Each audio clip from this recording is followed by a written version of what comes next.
All right, we're back at it. Coach Schuman, Mike Farrell.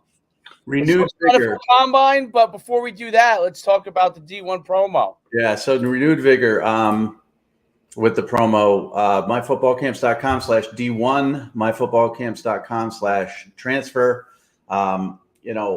The transfer portal one's been a little bit slower, and that's new. So, we've had a few clients, the Hogan kid with the huge leg, getting a lot of schools reaching out to him. And Yeah, I saw that. His goal is different. He wants to be a walk-on. Kickers don't get scholarships often, so he wants to be a walk-on and kick somewhere, to finish out his college career as a former lacrosse player, and that's fun. And he will get that opportunity because of it. But the D1 high school promo, Amari Bolden, Amari Grayson, Bubba Grayson just got West Virginia. Kyle Mosley, the defensive tackle for Georgia, got App State. Josiah Oxidine, 2026 quarterback from South Carolina, got Tennessee. Malik Criswell from Georgia got Marshall. There's a lot of kids getting offers out there, and we're talking everything from AIC, which is Division II, American International College, which is actually right near me. One of our clients wanted that offer and got it, which is great. And now he gets to continue his college football, and he'll probably get some financial aid to, Power 5 West Virginia and Tennessee offers. So it's going well. I think the more success we have, the less questions there are about whether it works or not. I'll tell you that much, because it hasn't been unsuccessful for anybody. I can't think of one client we had that hasn't had a success so far. Yeah, I think that's what's unique about the program. The fact that it's had such great success, that the athletes that have come in one by one have picked up offers. I think what's also really interesting is, like you saw when Oxidine picked up the offer, obviously he had followed me right away. I think he already had followed you from University of Tennessee. Those guys at the college level that are active on Twitter, and we've talked about it before. Nick Saban isn't probably active on Twitter, but and maybe not his OC, but certainly his GAs, his recruiting coordinators, his positional coaches, analysts. They're all going to be on there looking to find guys that can do things, and that's what's going on in Tennessee. Tennessee, that actually obviously was one of their prime coaches, but you're going to have a mix of that. I mean, Matt Rule follows me on Twitter. Heck, I always tell kids, they're like, "Oh, who's some of the guys that follow you that anyone would know?" I said, well, okay, if you're at college football, you would know Matt Rule, right? And they would say, yep. Oh, yeah. Okay. I said, well, if you were NFL, you would know OBJ, right? I said, yeah. I said, well, there's two for you that probably no one else has following him. Okay. So, and I think that's the power of the time that we've put in over all the years. The fact that, listen, as an analyst, you can be right as much as you're wrong. The fact that you're right a lot is a big deal, right? Because there's a lot of people that have no idea about being right. And what I mean by that is, like, when you choose 5-star and 4 stars, if half of those guys go on to be NFL players, that's a phenomenal track record. People think about it like they love to point, and we're going to get to the NFL Combine in a little bit, but they love to point to the ones that you don't nail. Well, the fact that you nailed half of them is pretty impressive. The fact that half of them are in the NFL tells me that you watch the film and you know what you're doing, right? So that experience, coupled with the following that we've had, where so many coaches do respect it, and I say this all the time: the coaches that are now coaching in college at the positional level, the analysts. I'm not talking about of all the coordinators, but obviously some of them. Those were guys, and you would agree with this as well. Those were guys you analyzed a lot of them when they were in high school, right? You ranked a lot of them. Those were a lot of guys that I saw come to events. They're now adults, right? And that's part of the process. Now, when they look to see who do I think knows about prospects, those guys have been through the system with us, and they're going to look at what we're doing. So for what is the benefit? The benefit to the current player is that these guys trust the experience, and that's why you're starting to see tremendous results for the prospects that we've been working with. Yeah, and it's starting to get more fun. I mean, at first, it's not that it's not enjoyable. At first, it was a curiosity. Will these guys get traction? And the first few clients we had took a while to get traction, and then when you get, Kruger lands at Florida Atlantic or Hartman lands at Oregon State, you're like, okay, this was cool, but that was a fight. That was a fist fight, continually putting them out there and getting them exposure. When you see, the kids who are just on the cusp, because those guys started from kind of zero. You see the guys on the cusp, and you watch their film, and Criswell, the safety from Georgia who got Marshall, he's going to get a lot more. I mean, I saw it when I watched this film initially, and it took, I think, a couple months for him to get Marshall, maybe 3 months into our program.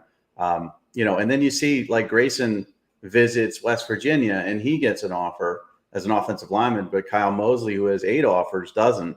It's positional need. And it's really like, it doesn't mean Grayson's a better prospect than Mosley is. Mosley has more offers, but they need offensive linemen, and they like, Grayson. So, again, we put them out there. If you're good enough, I mean, I don't claim at all to be the reason Oxidine got an offer from Tennessee. We helped, but his talent did it, and so I'm working with some of our new clients, and I'm telling them, like, listen, you got to do your part. You keep grinding, you keep working hard, you keep giving us new film, you keep, going out there to camps and doing your thing and making your own noise, and we'll make noise for you on social media. And that combination will be successful to whatever level. Like I said, Division II, or Power 5, it's going to happen. So, when I'm talking to people initially, the first thing is inquisitive. I ask them what their goal is. Is it FCS, FBS, Power 5, Group of 5 if it's FBS?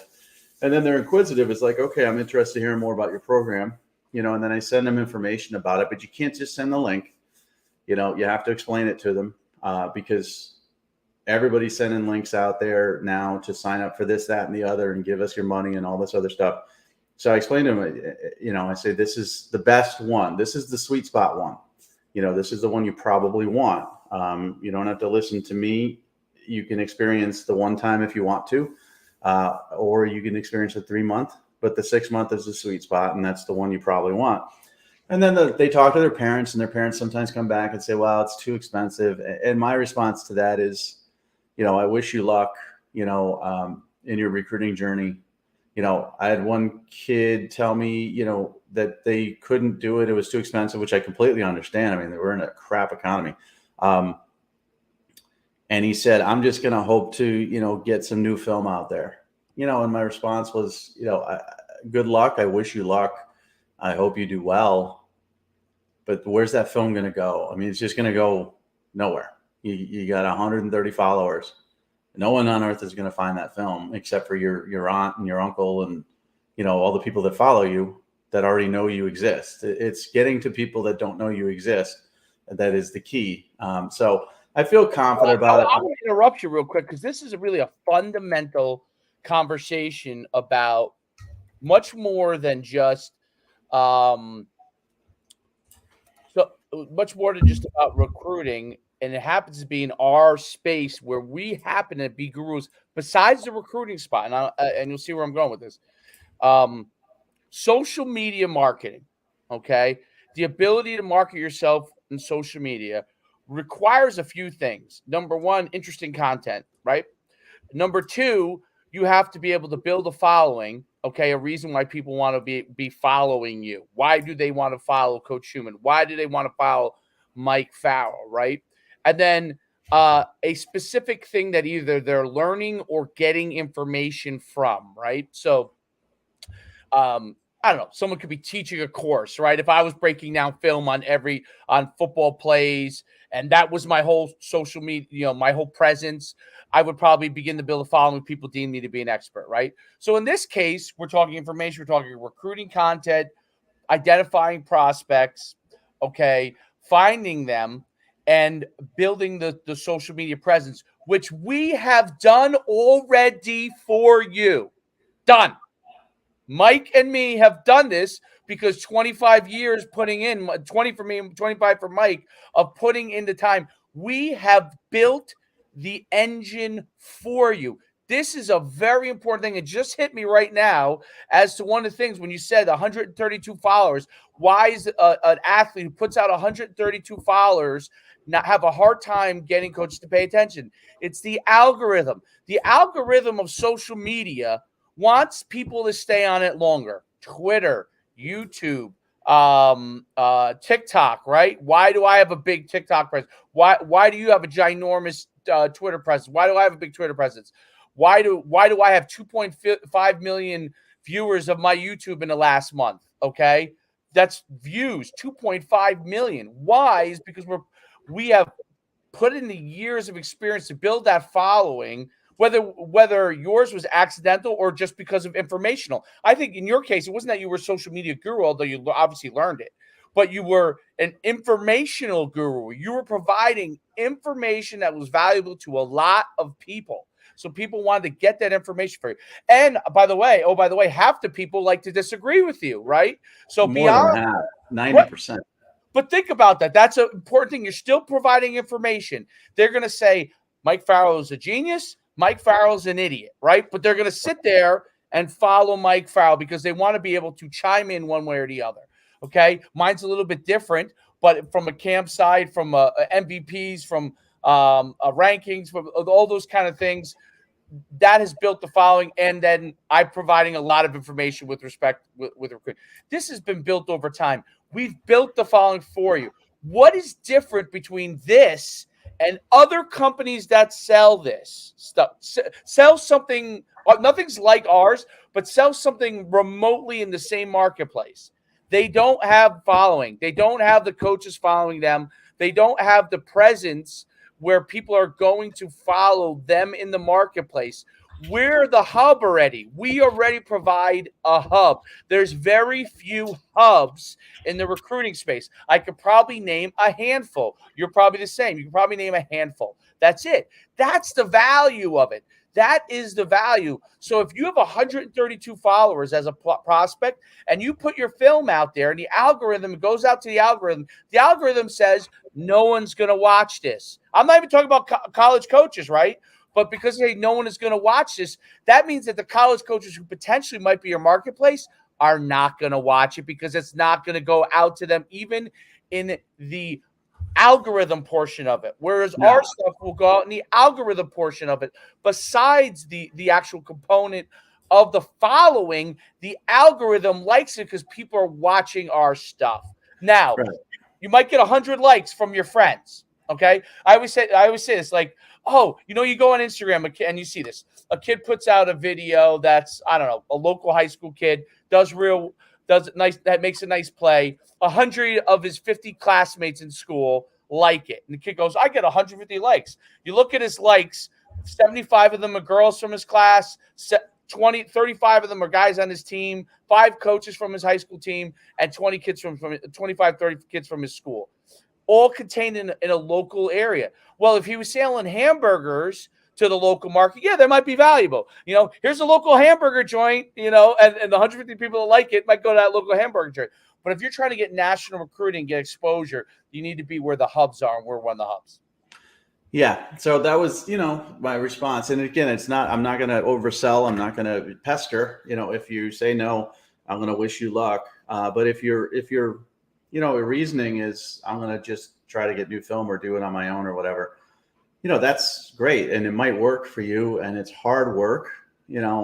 This makes it easier. So, I have a few kids that, like I said, 2026 kids getting, he's got followed by, Colorado, Arizona State coaches. He's getting mail and stuff like that. I said, great, you're on the right track. I mean, you're 2026. We're in the 2024 cycle. I said, but you can speed it up and you can make it a lot faster, and he's thinking about doing that. And we've had that happen, and then there's other guys who just don't have anything, and when you don't have anything, this opportunity isn't accorded to everybody. I mean, there's just not right. Anybody can't just DM us and say, can you promote me?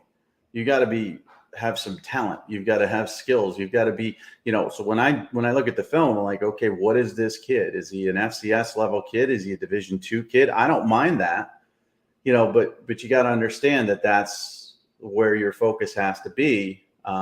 So when you see Tennessee and West Virginia offers and you've got nothing going on and you want us to socially promote you, if you're good enough, we will. But you got to understand that that takes time. So, I think there's a lot of people out there that look at the one timer and be like, oh, whoa, look, maybe I can get West Virginia.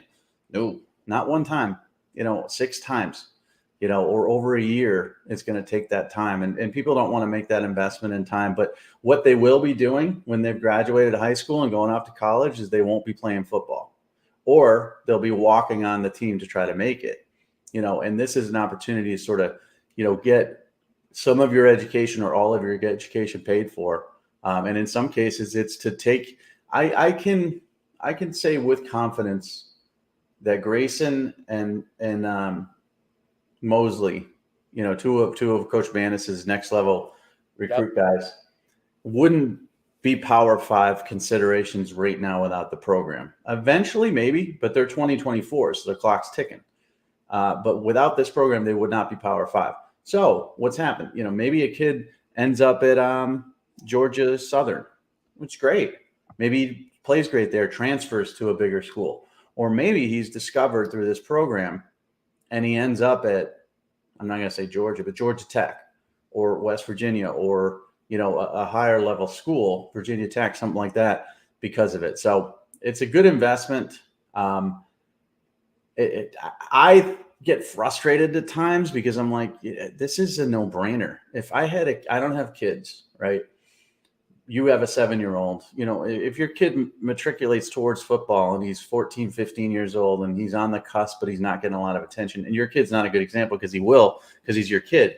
But let's say he's not your kid, right? Then it was a no-brainer. It's absolutely, I'm going to give it a shot to get my kid the opportunity to maybe fulfill a dream of his. And if it fails, what did it cost me? Not a lot of money. And if it succeeds, $1,000 6-month program, if you land a scholarship, it's 250 times the investment, roughly, maybe 300 times, depending on the school. You're getting an amazing return on your investment if you land a scholarship. And think about all the things that people are going to, right? So, yeah, and you brought my son, which is great. He's going to have a certain amount of genetic athletic ability, just from what I've seen already. He did get some of that, a good amount of it. But beyond that part of it, think the things we send them to. So if we bring him to work with a trainer, right, we expect the results out of that, right? If we bring him in any of the sports, basketball or football, whatever he likes right now, it's basketball, football. But if he goes down the line, like we want him to be the best student he can, we will pay to make sure that he has the people around him that can help him score the highest SAT scores he can. Whatever that is within my budget, right? So that's going to be thousands and thousands of dollars. All with the objective, yes, a scholarship would be great, but we think hey, we'd love it if he went to an Ivy League school, right? Even if he got scholarship offers. Okay. So that's what the investment is. And if you're investing all this money in training, you join a 7-on-7 club, you go to camps and combine, and Manis talks about this a lot, right? You go to all-star games, you go to this. I'm not even talking about when they're in high school. I'm talking about from the time they're in 5th grade. A lot of these kids are doing this. 4th grade, they're going to this club and that club, and they're spending all this money. And then you get to the point when it really, really matters. Recruiting. This is why you're doing it all, right? This is why you've paid for it. And then you skimp out on something if you have the means. I'm not listening. There's some people that don't have the means. We understand that completely. But if the people have some level of means, this is something you don't want to skip out on. This is something that will make all the stuff you're doing in the background get out there and be featured in light. So that's kind of our long. I think it's an opportunity. And listen, when you said it best when we started, we had no idea how it would go. We knew we had a lot of people following us. We know we had a presence for all these years. We didn't know when we started this process that bringing this stuff to light, these players to light, would help them in the way that it has. But once we saw it, we're like, we got to double down on this, because there are so many things that we can do for more kids. Now you got to be accepted into the program. We're not just if you're a great high school football player, and I say this not to belittle someone, okay? If someone is, and I when I was in high school, I had linemen like this, 5'7", 200-pound right guard, okay?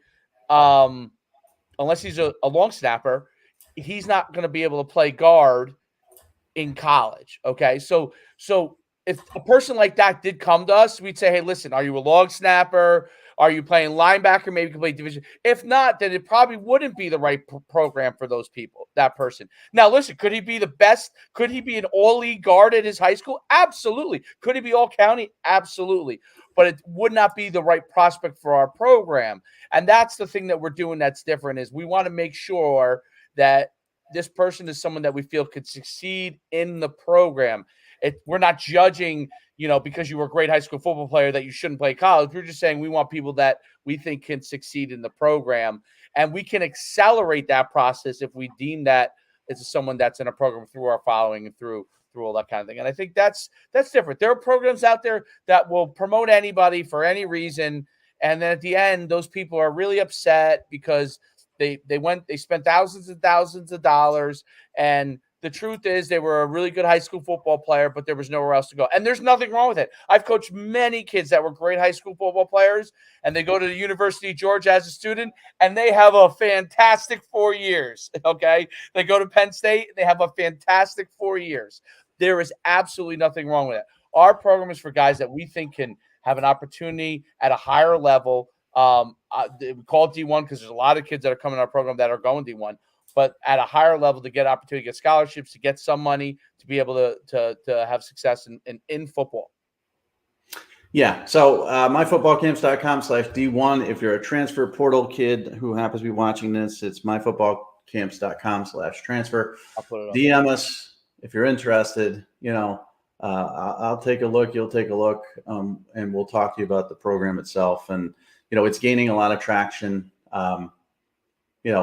We've always said at the beginning of this, and we've sort of, this isn't a straight line. I mean, this has never been a straight line. We've zigged and zagged and changed things. And, a lot of the time when we first started talking about this last June is like, we don't know what's going to work. So we did this. That didn't work. We did this. That didn't work. We did this. So it's not linear, but it is going to eventually hit the algorithm of, life, where this is going to be more of a selective process because we won't have the time to do everybody. And that's where it's headed.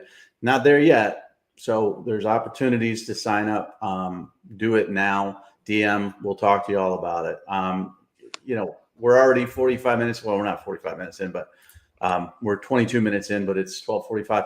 Let's talk combine. So some of these guys, Darnell Washington is the one I tweeted. I just tweeted, and this talks to reach and algorithm. So sometimes when you tweet something, I tweeted the video of his one-handed catch. Did you see his catch? I did not. Okay, so it's really amazing catch. You got to Google it or find it on Twitter or whatever. Darnell Washington catch. It's a one-handed catch, and again, it's a cross-body catch. So it's like he got turned around. OBJ's was over his head, which was probably the best catch I've ever seen in my life. Justin Jefferson last year, I think against the Bills, was an amazing catch. This is an amazing catch, in a combine drill. But this kid's 6'7", 265. He ran, I think, a 4.65. But the thing that Darnell Washington makes him special, he's going to be a first rounder. I mean, Michael Mayer or Darnell Washington will be from Notre Dame. Darnell Washington from Georgia. Is that it there? It's the only, it's the most, So here's the algorithm. I said this in Twitter. You guys are going to think I'm nuts, but here goes. Darnell Washington, if used properly, has a chance to be a weapon unlike anything the NFL has seen. So you're talking 6'7", 265. He's not, Gronk is probably the biggest tight end weapon of all time. I'm not saying he's the best tight end of all time. That's a debate that people can have. But you couldn't stop him. You couldn't stop Gronk. This kid, utilized right, can't be stopped. He just can't. He was a 5-star kid out of Bishop Gorman in high school. And he's like LeBron James playing football. That's how he looks. That's how he looked in high school. We had him as a 5-star. I remember him at Under Armour. He was lost. He didn't really know anything at practice. He didn't know route trees. He didn't know anything. He was just kind of really raw. But the thing that I really like about him that really makes me think that he's going to be special is he's a willing blocker. He's such a good blocker. So there's a video out there. I haven't Fantastic blocker. I haven't commented on his blocking sled drill, but there's somebody who cut together his blocking sled drills with, Mayer and some of the other tight ends there. And he moves the sled so easily. He's like an offensive tackle and a willing blocker. At Georgia, he could have been a pouty little dude, not little dude, big dude. Brock Bowers got all the attention. Darnell wasn't targeted that much. Eric Gilbert came in there, never played, but was a big name athletic kid. A lot of people thought Darnell should transfer. He didn't listen to any of them. He stuck with it. Now he's going to be a first rounder. But the thing about Darnell that I was always impressed with was that he wasn't a quitter.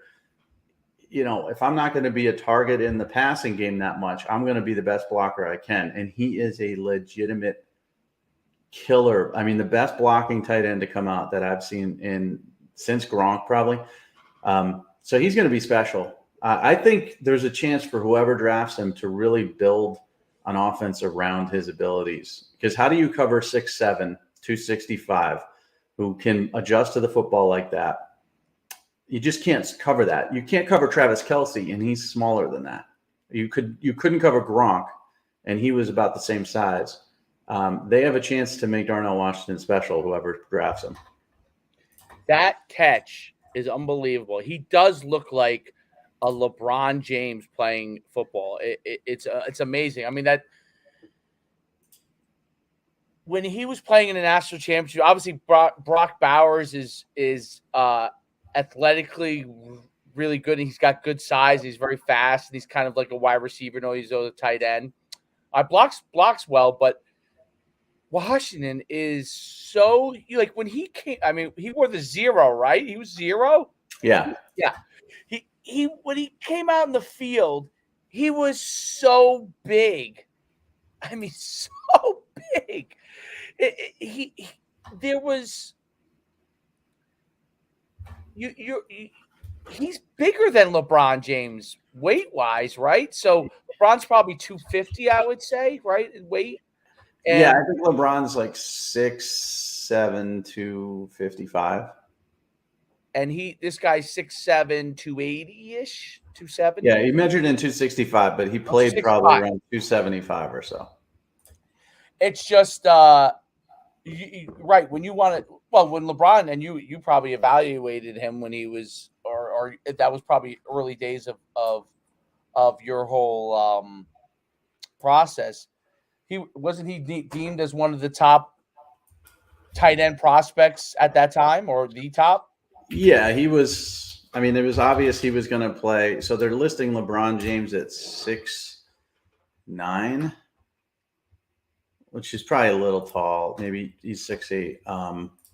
But yeah, I mean, he was a very good football player. It was clear he was going to play basketball. He was in the early 2000s, a high school phenom that ESPN started putting on the air, and he was never going to play football. If he did, he was going to be probably a tight end. 6'9", 250 is listed. And he was just a physical marvel in high school as a football player. And he would have gone to Ohio State, and he probably would have been a first rounder and probably be a Hall of Famer at football if he wanted to. But he was just so good at basketball, it didn't matter. This guy, when we were covering him in high school, that's the comparison we made athletically and body type wise. He just looked like LeBron James. Tight ends, 6'7" tight ends are very rare. 6'7" tight ends built like this are very rare. But to me, 6'7" tight ends who are built like this, who want to block, are unbelievably rare. And he's a guy who can, in the red zone, he can scrape and then release. You're not going to cover him. I'm sorry. If the quarterback has any sort of accuracy, he's going to throw it, a couple feet above his head. No D-back is 6'7". This guy obviously shows he can adjust to the ball. It's Jimmy Graham, who played basketball, was probably the most athletic, tall tight end I've ever seen. This guy has a chance to be better than him. And he's He hasn't shown that on film. You don't really see a ton from him because they didn't utilize him that much. But the NFL is a different story. I mean, you could build an offense around a tight end, and I think he could be the guy. So he stood out to me. Obviously, the quarterbacks, Anthony Richardson set the vertical, the kid from Florida set the vertical record. Looked good passing, showed a big arm. I still think he's really raw. I don't think he's going to be successful. I think he's going to be picked too high. He could go number 1 overall. Will Levis from Kentucky, his arm velocity wasn't everything I expected it to be. He had a big arm. He showed a big arm, but his velocity, miles per hour, was outdone by C.J. Stroud and Anthony Richardson, and it was the same as Stetson Bennett. And that's pretty much the whip, how fast the ball comes out. So I don't think he cemented himself as the number 1 pick. A lot of people were saying, Indianapolis going to trade up for Will Levis. Bryce Young didn't work out. C.J. Stroud looked great to me. I think there's 2 quarterbacks, Bryce Young and C.J. Stroud. I think the other ones are projects, and we're going to have to wait and see if they're going to be any good, but I don't think they're going to be any good. And I think that's an interesting theme that they're all going to go high because quarterback is such a needed thing. Or a lot of them will go high, but I do think that there's not a ton of quarterbacks that can do all the things you need to do at the NFL. Fundamentally, you still have to be able to survive 17 games and be able to stand in the pocket and throw the ball, because if you take off too much, you're going to be on the stretcher. So that's one of the things that I think is an issue at the NFL draft level, that there's no way to address it, because it used to be that the NFL dictated who got recruited in college. It's the other way around. What high school offenses are, what college offenses are running, is what dictated in the NFL. Yeah. And what you mentioned, 17 games, speaks to Bryce Young. Can he hold up for 17 games? Is he big enough? He weighed in at 204, 5'10" and whatever. I don't care about his size. I think he's going to be great. But it depends on the team he goes to. Justin Fields has been running for his life for 2 years for the Bears. A bad situation for him. Not a lot of talent there. He's probably going to be hampered in his career because those first 2 years and the punishment he takes, and it's not going to get any better next year. I mean, they don't have a lot of weapons. It really depends on where you go. So if Bryce Young goes to Houston, I think it's a bad fit for him. I think he'll get, he'll still have a solid career, but he won't be successful. But if somebody trades up number 1, Indianapolis, they don't have great receivers, but they've got a pretty okay offensive line, even though it wasn't good last year. But they've got some pieces there, good running backs, solid defense. That's where he could be successful. So it's a crapshoot where you go. That's why I think these 2 guys, Anthony Richardson and Will Levis, going high to crap teams is a bad idea, because they're not polished players.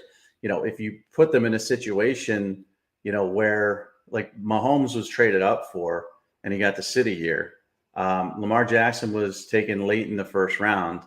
And he sort of got time to, develop, because of Baltimore was a good football team that could run the ball and play good defense and allow him to develop as a passer.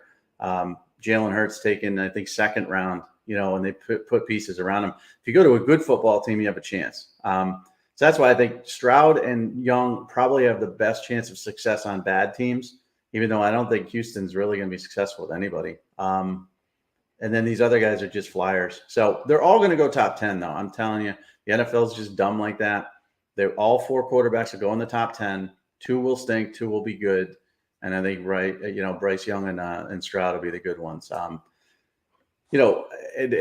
Real quick on the 40 times, we talked about it off air. Yep. DJ Turner, not the biggest corner, like 5'11", 178 from Michigan, but absolutely blistering 4.26. Nobody else below 4.3, which was surprising to me. Devin a chain at 4.32. Jalen Hyatt from Tennessee was a kid that I thought would run a low 4.3. He ran a 4.4, which is fine. But how about, you remember Owen Popo? No. Owen Popo, I thought you would know because he was an 8th grade phenom. So this was a kid, he's from Georgia. He was a kid who had a ton of offers as a 7th and 8th grader. And he ended up going to Auburn. but he was recruited by everybody. He had like 50 Power 5 offers, on and on and on. Never a huge kid, not a big frame to fill out. He's 6 foot, 225. He ran a 4.39 as a linebacker, but Nolan Smith, who was the number 3 player in his class, I forget what class it was. Right, I saw that. He ran a 4.39. Really nice kid. He was an IMG kid, originally from Georgia, went to UGA, had an okay career there, was injured this past year, so missed the national championship and all that stuff. 4.39 at, whatever, he's 6'2", 235 pounds, made himself some really, really good first round money there. And, a high character kid. A lot of people are tearing apart the culture and character of UGA because the Jalen Carter, situation and the drag racing and the 2 unfortunate fatalities from that. Culture at UGA is fine. And Nolan Smith is a tremendous example of that culture. Great kid, happy for him. But a lot of these guys I covered in high school, this is a different era. Kaylee Ringo, I remember, his mom worked at an airline, so he was able to take a lot of visits. He was at our 5-star challenge a couple times. He won fastest man there once. Him and Elias Ricks that year were like Trevor Lawrence and Justin Fields, or Bryce Young and DJ Uwanga-Lele. The debate we had for a cornerback that year between Ringo and Ricks was epic. There were a lot of arguments. We knew Ringo was going to run faster, and Ricks didn't run. The cornerback from Alabama, he didn't run because he's got a hammy, so he's going to run it as pro day. We knew Ringo would be faster. We knew he was going to fill out and be bigger. We knew Ricks was more instinctual. Ringo looks like he's going to go late first round. Ricks probably sliding second, third round because he transferred from LSU. Didn't play a lot at Alabama this year because of injuries. Both those guys, I think, are going to be absolute steals. But those are the things I remember about these, like the debates. And these kids would show up at the 5-star challenge. I think they did it 2 years in a row. Go head to head, competitive kids, and really good stories. I think Ringo's mom was sick for a while, if I remember correctly. And I don't want to speak out of turn because I don't remember everybody's situation, but I think his mom, was sick and was fighting cancer. Rick's situation, he went to LSU. He had a tremendous freshman year. I think he had 3 pick sixes that year. Was going to transfer to Ohio State. His mom talked him out of it. Stayed at LSU. Injury his sophomore year, but was overshadowed by Derek Stingley, who ended up being, a top 5 pick last year in the draft. Wanted to learn from Nick Saban. Transfers to Alabama. Admittedly had trouble with the wants and needs of a Saban demanding coach, and learned how to be a man and mature under Saban.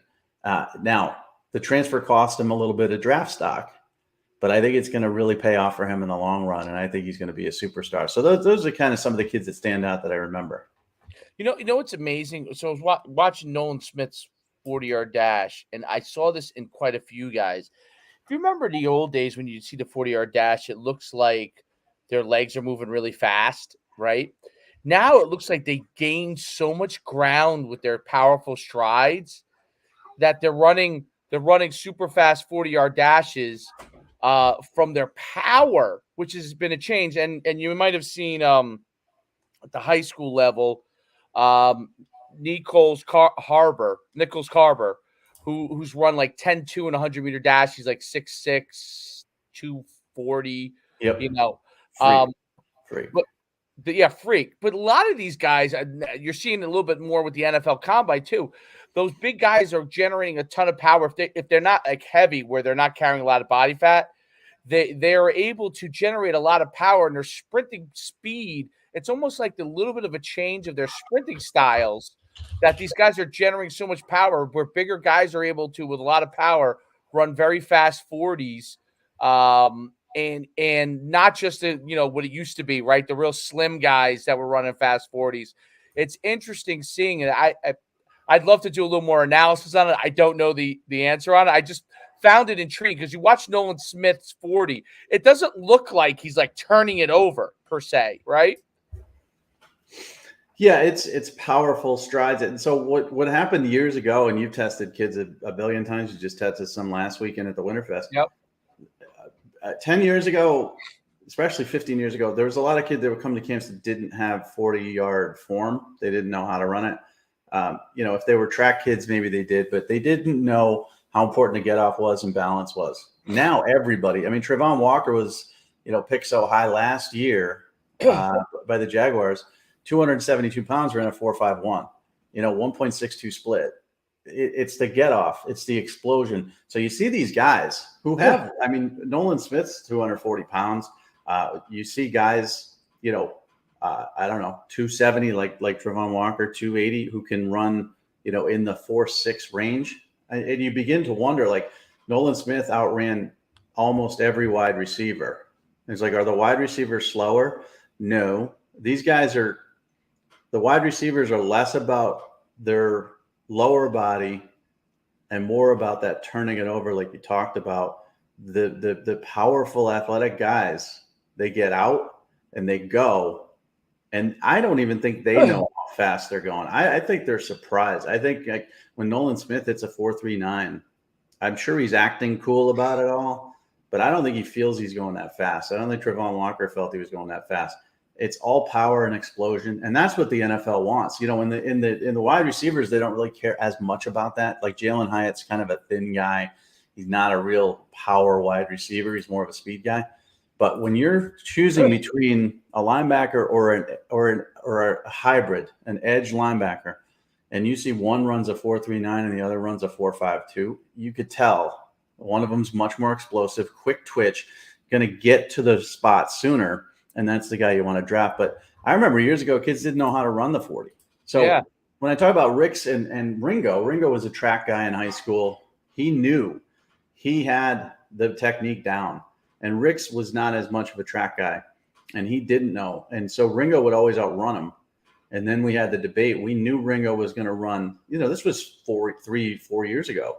We knew he was going to pop off a sub 4.4, even out of high school, because of his technique and his speed. We didn't know what Ricks would run. So I think we ended up choosing Ricks because of his anticipation and his instincts. But we had them right next to each other, and it was a really good debate. But it's 1:03. We got to get out of here. But, let's go. But that's interesting. I love these battles. And, now we got two kids going off the NFL, and we got Owangalele's going to Oregon State, but he'll be in the NFL. Bryce Young could be the number one pick. Trevor Lawrence, Justin Fields, all these debates positionally. I follow them in the NFL to see, who pans out the most. So Ricks and Ringo, I'll be watching. If you had one guy besides the quarterbacks that you would take in this NFL draft. So quarterbacks, I think we talked about, you like Bryce Young, you like CJ Stroud. If there's one guy outside of quarterback position who you would take, who would that be? That's a good one. So I'm a big cornerback guy, right? I think corner is the hardest position to play. The receivers are so good now. It's really difficult to, find a guy who has a combination of speed and technique. And with Ringo, I talk about 4.36 speed. Technique's not great, and he might have to play safety because he can get turned around sometimes to take some risk. Christian Gonzalez at Oregon is 6'1", 200 pounds. He ran a 4.38, 1.54 split, 42-inch vert, 11.1 broad. The kid's a freak, but he's 6'1". He's long enough. His arms is 32. It's not elite, but it's not bad. That's the type of kid that I want, a Sauce Gardner type that I can put on one side and I can feel comfortable. He's not going to win every battle, but he's going to lock his guy down more often than not. So it would be Christian Gonzalez. He'll go in the top 15. Devin Witherspoon at Illinois is another guy I like a lot. Didn't test as well. Big hitter, but Christian Gonzalez is the guy. I would take a lockdown corner over a wide receiver, a running back, even an offensive tackle or an edge guy. I would take a corner. Yeah, it takes away one side of the ball immediately. Oh, very good. All right, we'll let everybody go. myfootballcamps.com/D1 for high school players. myfootballcamps.com/transfer for transfer prospects. We'll see you guys next week.